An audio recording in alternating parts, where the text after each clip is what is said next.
Mana yang lebih penting dalam public speaking? Konten yang disampaikan atau cara penyampaiannya? Kontennya atau pembicaranya? Bagaimana kalau kita grogi dan lupa apa yang mau disampaikan? Nah, di Baca Bareng ini, saya akan membagikan beberapa insight dari buku Speak with Confidence dengan penulisnya yaitu James Gui, Indonesia's favorite trainer and seminar speaker. Kita akan belajar 25 cara jitu supaya bisa menguasai public speaking seperti Pak James Gui sendiri.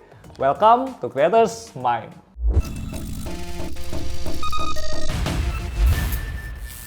Secara pribadi, saya sangat respect dengan Pak James karena dia sangat humble dan juga smart. Setiap bertemu dengannya, saya pasti akan belajar banyak hal dari Pak James dan dia selalu open untuk berbagi pengalaman dan juga ilmu. Melihat passionnya dalam membantu banyak orang, baik itu saat training, seminar, atau di luar itu, Pak James sendiri membagikan ilmunya untuk bisa berbicara dengan percaya diri dalam buku ini. Di sini saya hanya akan membahas sebagian kecil dari buku ini. Tapi, kalau teman-teman tertarik untuk belajar lebih dalam, bisa langsung beli. Jadi, mana yang lebih penting? Konten atau cara penyampaiannya? Tentu saja penyampaiannya. Everything is energy. Jika kamu tidak mempunyai energi, kamu nggak punya apa-apa. Jika kamu punya energi, kamu punya segalanya. Dalam public speaking, kita harus bersemangat dan juga ekspresif. Carilah kata-kata yang mudah untuk dipahami, jangan yang rumit. Ambil contoh yang relevan dengan para pendengar kita. Jadi, pembicara lebih penting daripada konten yang disampaikan. Merasa grogi itu sesuatu yang normal. Itu berarti kamu dan saya masih manusia. Apa yang harus dilakukan saat grogi? Kembali lagi ke persiapan dan penguasaan materinya. Jika kamu sudah melakukan persiapan yang cukup dan menguasai materi, kita sudah cukup siap. Lakukan sedikit pemanasan dengan bergerak atau berbincanglah dengan temanmu tentang hal lain di luar presentasimu untuk menjauhkan pikiran kita dari presentasi.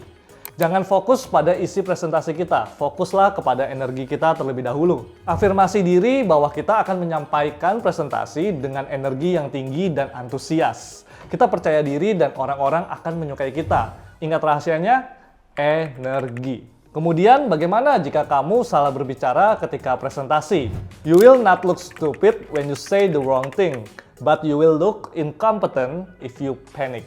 Kamu nggak akan terlihat bodoh saat salah berbicara, tapi kamu akan terlihat tidak kompeten saat panik. Ini adalah salah satu pertanyaan yang saya ajukan secara langsung ketika bertemu dengan Pak James. Apa yang harus dilakukan ketika kita salah berbicara? Nah, Pak James mengatakan ketika kita salah berbicara, tidak apa untuk meminta maaf. Maaf, tadi saya mengatakan ini, seharusnya adalah seperti ini. Jika ada orang lain yang mengoreksi, tanyalah nama orang tersebut. Minta maaf dan berterima kasihlah kepada orang yang mengoreksi hal tersebut. Minta maaf, berikan jawaban yang benar, dan lanjutkan presentasimu. Simple bukan? Hal yang paling menarik dari buku Self with Confidence ini adalah teknik track yang bisa saya aplikasikan ketika ada pertanyaan dan saya nggak tahu jawabannya.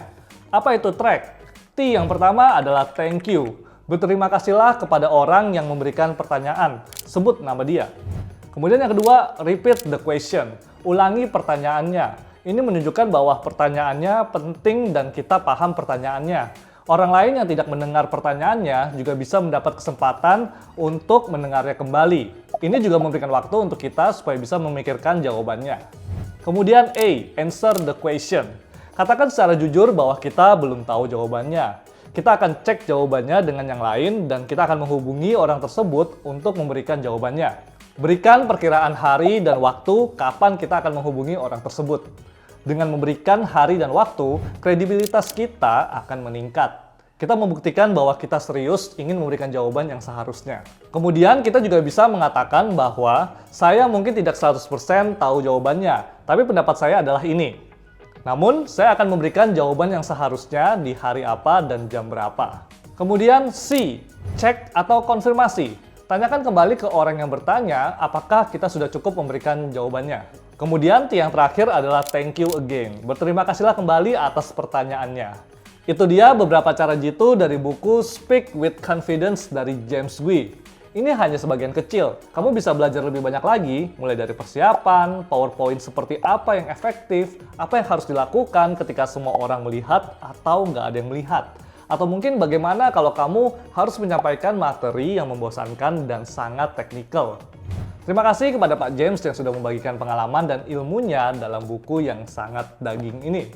Semoga buku dan video ini dapat membuat kita menjadi lebih positif, kreatif, dan produktif. Selamat berbicara dengan percaya diri, dan ingat, energi.